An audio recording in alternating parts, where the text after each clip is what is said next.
Joe Stephenson, the Director of Digital Intelligence at Intertel, or as I'd like to say, an internationally recognized expert on social media. How are you doing today? Very good, Andrew. Thank you for having me. Oh, it's always a pleasure. I want to talk about social media today. I have to admit, we've been locked up for several months now, and sometimes I get a bit bored and find that I've been scrolling through my phone a little bit longer than I usually do. What's going on with social media now? Is there a comeback? There is. Hey, listen, I'm with you. I find myself suddenly getting on TikTok and going through my For You page, and 2 hours have passed, and I'm Right. like, I really need to go to bed. But yeah, it's. I think the pandemic has invigorated social media to a certain degree. Facebook is a perfect example.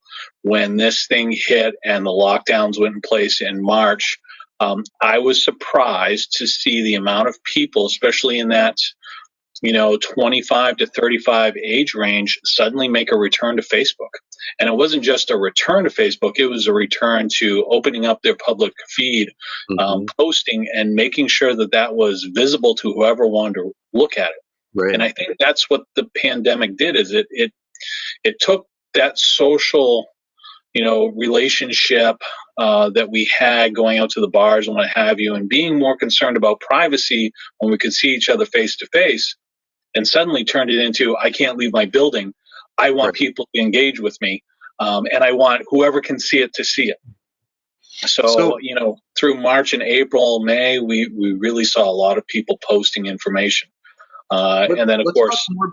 I oh, want to talk go more ahead. about that from the privacy standpoint, though. So you mentioned that people were okay posting things publicly. Are they no longer concerned about privacy? Do they have more time to be concerned about privacy? What does that look like? Yeah, I think what happened was that they were so starved. It sounds wrong, and I don't want to offend anybody, but it's like they were starved for attention, right? Because we were stuck with that core group and we really wanted to engage with other people. So we gave up our privacy of saying keeping a private timeline on Facebook, or closing and keeping our Instagram private. We opened it up so whoever could see could engage with us, because we weren't getting that interaction that we wanted from, the few followers we had.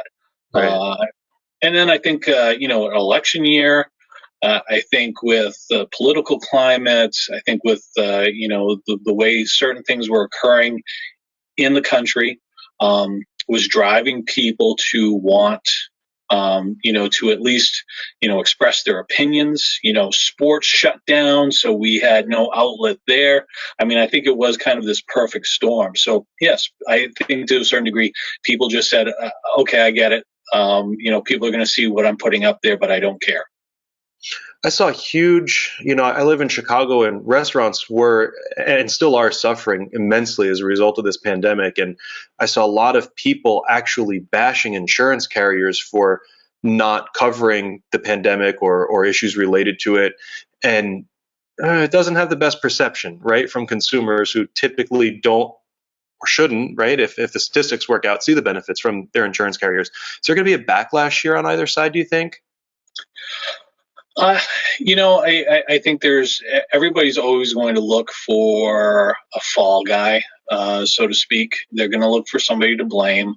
It was easy for businesses to say, I pay for a business insurance policy and my business is closed. You have to pay me. But we know that insurance doesn't work that way. You might have auto insurance, but if you don't have coverage for when your car gets stolen, you don't get any coverage. Or if you just have liability, great, you're going to cover the other party that gets hurt, but you're not going to get the damage to your own car fixed. And people lose sight of those things because they don't understand it. Right. So I think there's been a lot of case law. Roy Mura, who's a great attorney out of Buffalo, New York, is keeping this log of business interruption insurance policies and case law that's going on. So I think as we move through this and things kind of quell and maybe we get back to normal, I think there'll be a settling of that. But insurance is always the easy one to point fingers at. Yeah. Um, so it's unfortunate, but Well, be careful what you post on Facebook, and I think everybody watching is curious. You mentioned earlier you're back on your TikTok. How do we find you on there? Actually, you will not find me on TikTok. Good luck finding me on any social media, though. I have several accounts. I will admit to that. But you can always follow me on LinkedIn. That one you can find me on. So, Hey, really nice chatting with you today. Thanks, Joe. Thanks, Andrew.